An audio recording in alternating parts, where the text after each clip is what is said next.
কি দরকার, পানির ভিতরে লোক নামাই দিচ্ছে, সাঁতরায় পার হয়ে যাচ্ছে, তারা বাংলা থাকতে পারতেছে না।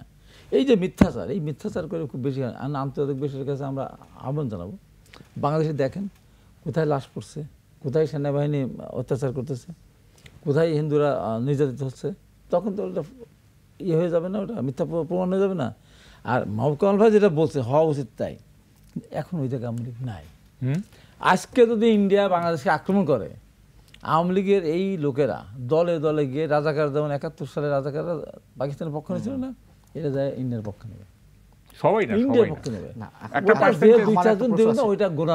এটাও তো সত্য কথা যে বৈষম্যবিরোধী ছাত্র আন্দোলন বা কিংবা গণঅভ্যুত্থানে অনেক আওয়ামী পরিবারের সদস্যরা ছিল, সেটা তো ভিন্ন জিনিস ছিল, ওইটা তো ওই জিনিস ছিল যে তখনও তার আওয়ামী লীগ সরকারের বিরুদ্ধেই নেমেছিল।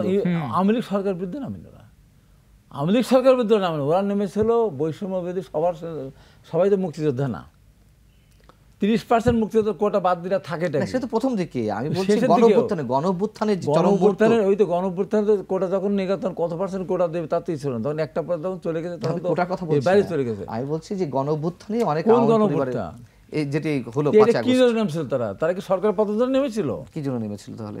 তারা নেমেছিল তাদের কোটা, আবার সেটা তো প্রথম দিকে, পরবর্তীতে এটা এক দফা দাবিতে এলো। কোথায় একদমই পরে বৈষম্য বিরোধী ছাত্র আন্দোলন থেকে কোটা বিরোধী আন্দোলন, কোটা বিরোধী আন্দোলন থেকে বৈষম্য বিরোধী আন্দোলন, বৈষম্য বিরোধী ছাত্র আন্দোলন থেকে সেটা তো এক দফাতে গণঅভ্যুত্থানে এলো। এক দফা কখন আসছে? যদি এইটা যদি এই এক দফা আসার আগে যদি, মানে তখন আসলে শেষ পর্যায়ে না আসলে আগে যদি বলতো যেটা সরকার পতন আন্দোলন, তাহলে আওয়ামী লীগকে গায়েকে মেনে নিয়েছিল, উচ্চ আদালত থেকে তো নির্দেশনা দেওয়া হলো যে মেনে নেওয়া হলো। তারপরেও তো আন্দোলন চলছিল যেটা গণঅভ্যুত্থানের রূপ নিল। সেই গণঅভ্যুত্থানে তো আমি সেই জায়গা থেকে বলছি যে অনেক এইটা যদি গণঅভ্যুত্থানের রূপটা আগে যদি তারা বুঝতো যে আওয়ামী লীগ সরকার পতনের আন্দোলন, কিন্তু পতনের আন্দোলন ছিল, কবে আসলো 2-3 দিন আগে, তখন তো চলে গেছে সবকিছু, আপনার হাতছাড়া হয়ে গেছে, অবশ্যই হাতছাড়া হয়ে গেছে। আমি আপনাকে বলছি, আমি বলছি এইটা নিয়ে আমি আজকে এইটা নিয়ে আমার আজকে বিতর্কে যাওয়ার ব্যাপার না, আপনি তাই বলে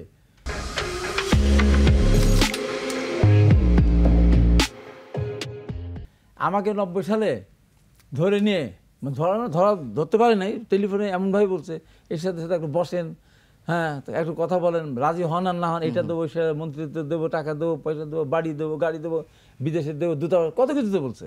আমি তো রাজি হই না। লাস্টে বললাম আমার বাসায় কেউ ঝামেলা করেছে, আমাকে বলছে একটা বুলেট আসছে আপনার জন্য, তাহলে ওই বুলেটটা আমার পছন্দ, ওইটা আমি খেতে রাজি আছে। এই বৈষম্য বিরোধী ছাত্রদের প্রতি সম্মান রেখে বলছি। 6 জনকে যে ডিবি ধরে নিয়ে গেল, হারুন অন্যায়ভাবে ধরে নিয়ে গিয়ে তাদেরকে এই যে জাতির সামনে ছোটো করলো, ভাত রইলে ভাত খাওয়ালো, খাওয়ার পর তাদের কাছে জোর করে চিকিৎসা নিল। আমি সেদিন বলেছিলাম তোমরা কেন স্বাক্ষর করলা, তোমাদেরকে মেরে ফেলতে পারতো না, জাতি দেখছে, শেষ করে দেন। তাদের আত্মীয়-স্বজন, পরিবার পরিজনকে কি বললো, আমাদের সন্তানরা ভালো ছিলেন, ভালো খাওয়াইছে, ভালো পড়াইছে। তারা একটা বিবৃতি দিল, কি বিবৃতি, যে এই ভাঙচুর অগ্নি সংঘর্ষ আমরা জড়িত না, বলছে না। তারপর আন্দোলনটা স্তীমিত হয়ে যাওয়ার পথে, তখন আবার বাইরে যারা ছিল, যারা নিচের স্তরের, তারা বললো আবার আন্দোলন চলবে।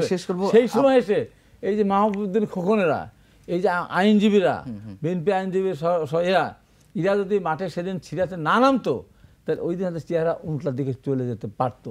তারপর ঢাকাবাসী করে নামছে। এখানে বৈষম্যবিরোধী ছাত্রদের কোনো সময় কোনো একদিনের জন্য 1 সেকেন্ডের ভিতরেও সরকার পতনের আন্দোলনে তারা নামে নেয়, তারা নেমেছিল তাদের দাবি আদায়ের জন্য। আমি বিনয়ের সঙ্গে বলবো, যখন 6 ছাত্র সমন্বয়ককে ডিবি কথিত হেফাজতে রাখা হলো, তার মুক্তি দেয়া হচ্ছিল না, পরবর্তীতে এসে এক দফা দাবিতে রূপ নিল। সেটি সরকার পতনের, আওয়ামী লীগ সরকার পতনের 1 সপ্তাহ আগে হলো অথবা 3 দিন আগে হলো। তারা এক দফা নিয়ে তো মাঠে আসে নাই, আমি তো সেটা বলিনি কখনো। কিছু নাই বিতর্ক করেন, ঠিক আছে, ঠিক আছে, হয়তো আপনি যেটা বলেছেন। এখন আমি বলি যে এখন এইগুলি নিয়ে বিতর্কের সময় না। এখন আমরা জাতি হিসাবে আমাদের ঐক্যবদ্ধ থাকতে হবে, আমাদের বিপদের মধ্যে আছে। এখন আমি বড়, কে বড়, আজকে আমরা 6 তারিখে আজকে এসব পতন দিন, আমরা তো একদম 82 সাল থেকে আমরা নেমেছিলাম সরকার পতনের জন্য। আমরা শেষ করব, আন্দোলন করে আজকে পতন হয়েছে। আমরা কি বলেছি যে আমরা সবকিছু করেছি? জি।